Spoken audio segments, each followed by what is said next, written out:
Welcome to food tasty. நான் உங்கள் chef Malgudi Kavitha. இன்றைக்கி ஃபுட் டேஸ்டியில் என்ன ஸ்பெஷல் அப்படின்னு பார்த்தீங்கன்னா, ஒரு குழந்தைங்கள்லாம் விரும்பி சாப்பிட்ற மாதிரி ஒரு ஸ்நாக் ஐட்டம் தான் பண்ண போகிறோம். அது என்ன அப்படின்னு பார்த்தீங்கன்னா, சீஸ் ஆனியன் ரிங்ஸ்.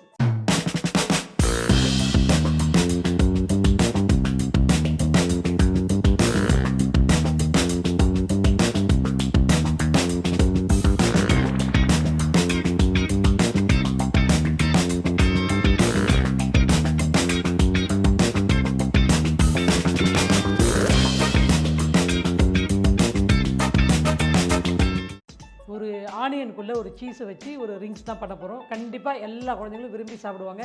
சீஸுன்னா பிடிக்காத பிள்ளைங்களே கிடையாது இல்லையா? அது கூட நம்ம ஆனியனையும் வச்சு ஒரு ரிங் பண்ணி கொடுப்போம். அவங்க சாப்பிட்டு பார்த்துட்டு எப்படி இருக்குன்னு சொல்கிறாங்கன்றதையும் நம்ம பார்க்கலாம். இப்போ நம்ம வந்துட்டு அதை எப்படி ப்ரிப்பேர் பண்ணுறது அப்படின்றத பார்க்கலாம். அதுக்கு முன்னாடி அடுப்பை பற்ற வச்சு எண்ணெயை காய வச்சாச்சு. இந்த மீன் டைம் அந்த மேரினேஷன் இது எல்லாமே அந்த ப்ராசஸ்லாம் இப்போ பார்த்துக்கலாம். இப்போ நம்ம வந்துட்டு ஆனியன் ரிங்ஸை ஸ்டஃப் பண்ணிக்கலாம். இந்த ஆனியன் ரிங்ஸை சீஸ் வச்சு எப்படி ஸ்டஃப் பண்ணுறது அப்படின்றத இப்போ பாருங்கள். ஆனியனை வந்துட்டு இந்த மாதிரி எடுத்துக்கிறீங்க. ரிங்கு முழு ஆனியனை இதை கட் பண்ணிக்கோங்க. கட் பண்ணிவிட்டு இந்த சின்ன சின்ன ரிங்ஸாக எடுத்துக்கோங்க. இப்போ இது ஒரு லேயரோடைய இது ஒரு லேயர், இது ரெண்டும் சேர்ந்து இதே மாதிரி இருக்கும் இல்லையா? அதை வரை நான் வந்து இந்த லேயரை செக்ரிகேட் பண்ணி வச்சுருக்கிறேன். இப்போ ஃபார் எக்ஸாம்பிள் இந்த லேயர் எப்படி இருக்குன்னா, சீஸ் ஸ்லைஸை வந்துட்டு இந்த மாதிரி ஒரு தின்னாக எடுத்துக்கோங்க. இதை அப்படி உள்ளே வச்சுட்டு அதே மாதிரி இந்த போர்ஷன்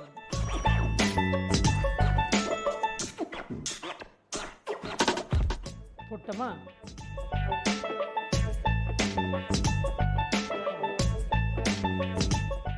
இந்த மாதிரி ஸ்டஃப் பண்ணி இதே மாதிரி லைக் எல்லாத்தையும் நீங்கள் வந்துட்டு ப்ராப்பராக ஸ்டஃப் பண்ணிக்கிட்டீங்க அப்படின்னா இதை தான் நம்ம கடைசியாக ஃப்ரை பண்ணுவோம்.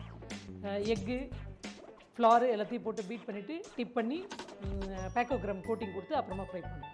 ஸோ இது கிட்ஸு ஸ்நாக்ஸ் அப்படின்றதுனால நிறைய ஸ்பைசி இல்லாமல் மைல்டாக சீஸ் அவங்களுடைய ஸ்பெஷலுக்காக.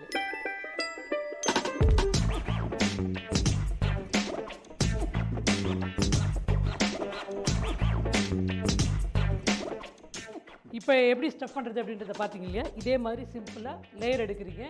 அடுத்த லேயர் போடாமல் ஒரு லேயர் எடுத்துகிட்டு அதுக்கு அடுத்த லேயரை எடுத்து வச்சுட்டு அதுக்கு அடுத்த லேயர் போட்டிங்க அப்படின்னா அந்த கேப்பு கொஞ்சம் கிடைக்கும். அந்த செகண்ட் லேயரில் தான் நம்ம ஆனியன் பதிலாக அந்த சீஸை வந்துட்டு ஸ்டஃப் பண்ண போகிறோம். சரியா? ஸோ அந்த மாதிரி பண்ணிங்கன்னா சைஸ் வந்துட்டு ஒரு பெருசு, அதுக்கு அடுத்த சைஸ், அதுக்கு சின்ன சைஸ்னும் போது மிடில் இருக்கிற அந்த ஆனியன் எடுத்துட்டிங்க அப்படின்னா அந்த மிடில் வைக்கக்கூடிய ஆனியனுக்கு நம்ம சீஸ் வச்சுட்டோம்னா அந்த ஸ்டிஃப்னஸ் வந்துட்டு ப்ராப்பராக இருக்கும். ஸோ இதை வந்து நம்ம இப்போ என்ன பண்ண போகிறோம் அப்படின்னு பார்த்தீங்கன்னா, ஒரு பவுல் எடுத்துக்கிறோம். ஒரு பவுலில் ஒரே ஒரு எக் ஒயிட்டு போட்டு நல்லா பீட் பண்ணிக்கலாம்.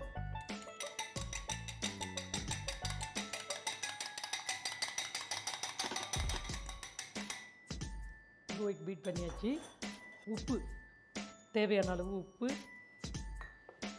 Pinch of sugar, white pepper powder, ஒரு 1/4 டீஸ்பூன் ஒயிட் பெப்பர் பவுடர் போட்டுக்கோங்க. மைதா ஒரு 2 டீஸ்பூன் மைதா, இதை போட்டு நல்லா மிக்ஸ் பண்ணிக்கலாம்.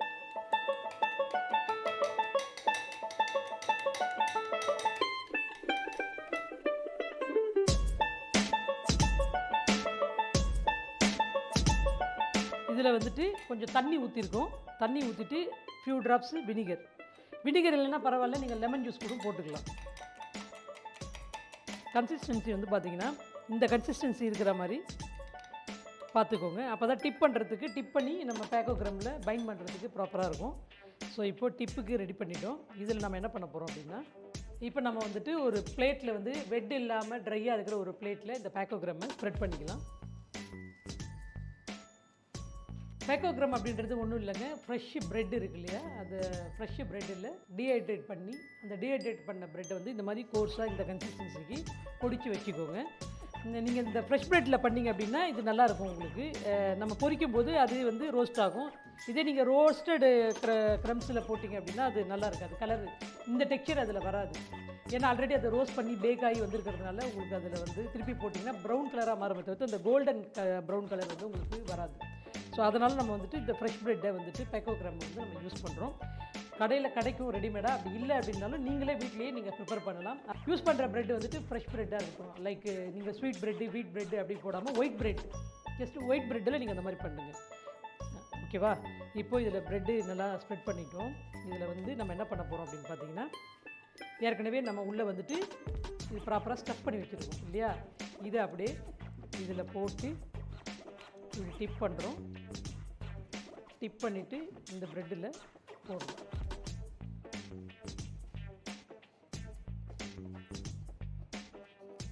செகண்ட் ரவுண்ட் பேட்டர் வந்து கொஞ்சம் திக் பேட்டராக இருந்துச்சு அப்படின்னா மாவு நிறையா அப்ளை ஆகும். ஸோ மாவு கம்மியாக ஆகணுன்றதுக்காக வேண்டி நம்ம பேட்டர் தின்னாக போட்டிருக்கோம். ஸோ செகண்ட் ரவுண்டு இதே மாதிரி போட்டு எடுத்துட்டிங்கன்னா இந்த கன்சிஸ்டன்சி ப்ராப்பராக உங்களுக்கு வந்துடும்.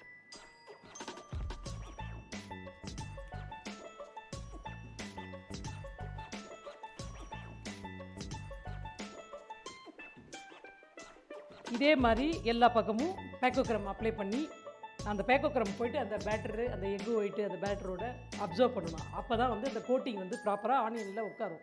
அப்படி இல்லைன்னா மேலே இருக்கிற அந்த வழுவழு பாகத்தில் உட்காராமல் போகும். இப்போ நான் உள்ள இன்டர்னல் அவுட்டர் ரெண்டுமே பண்ண இல்லைங்களா? இதே மாதிரி பிடிச்சி பண்ணிக்கிட்டிங்க அப்படின்னா அந்த கன்சிஸ்டன்சி உங்களுக்கு ப்ராப்பராக இருக்கும்.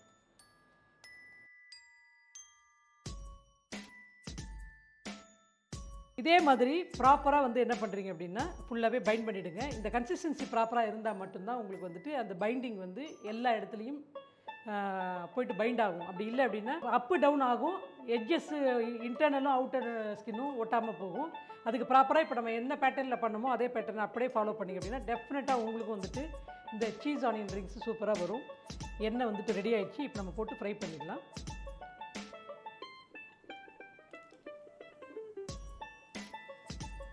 டெம்பரேச்சர் ப்ராப்பர் டெம்பரேச்சர் வச்சுக்கோங்க. பிரெட் க்ரம் தான், அதனால் சீக்கிரமாக ஃப்ரை ஆயிரும் மேலே உங்களுக்கு.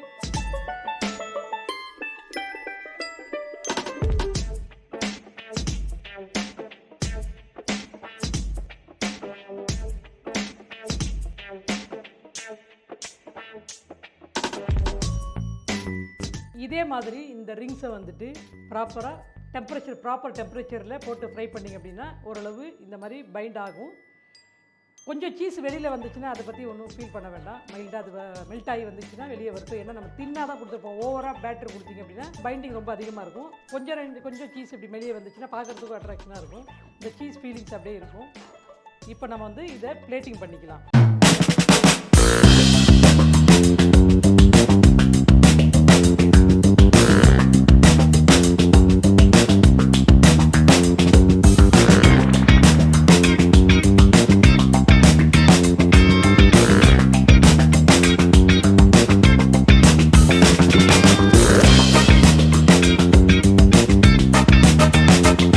என்னங்க ரொம்பவே சிம்பிளாக ஈஸியாக இந்த சீஸி ஆனியன் வந்துட்டு எப்படி ஃப்ரை பண்ணுறது அப்படின்றத பார்த்தீங்க இல்லையா? இந்த சீஸி ஆனியன் ரிங்ஸை வந்துட்டு நீங்களும் கட்டாயம் ட்ரை பண்ணி பாருங்கள். உங்களுக்கு அது சூப்பராக வரும்.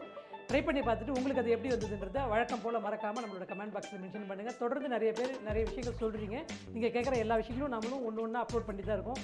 பாஸ்தா கேட்டாங்க, காரக்குழம்பு கேட்டாங்க, வாட்டெவர் என்னென்ன கேட்குறீங்களோ வில் அப்லோட் சூன். ஃப்யூச்சரில் ஒன்று நம்ம பண்ணுவோம். கண்டிப்பாக நீங்களும் வந்துட்டு உங்களோட ஃபீட்பேக்கை மறக்காமல் கொடுங்க. தொடர்ந்து நிகழ்ச்சியை பாருங்கள், ஃபீட்பேக் சொல்லுங்கள். மறுபடியும் ஃபுட் டேஸ்ட்டில் வேறு ஒரு டேஸ்டியான டிஷ்ஷோடு உங்களை நான் சந்திக்கிறேன். அது வரைக்கும் வணக்கம் கூறி விடைபெறுவது ஷெஃப் மால்குடி கவிதா.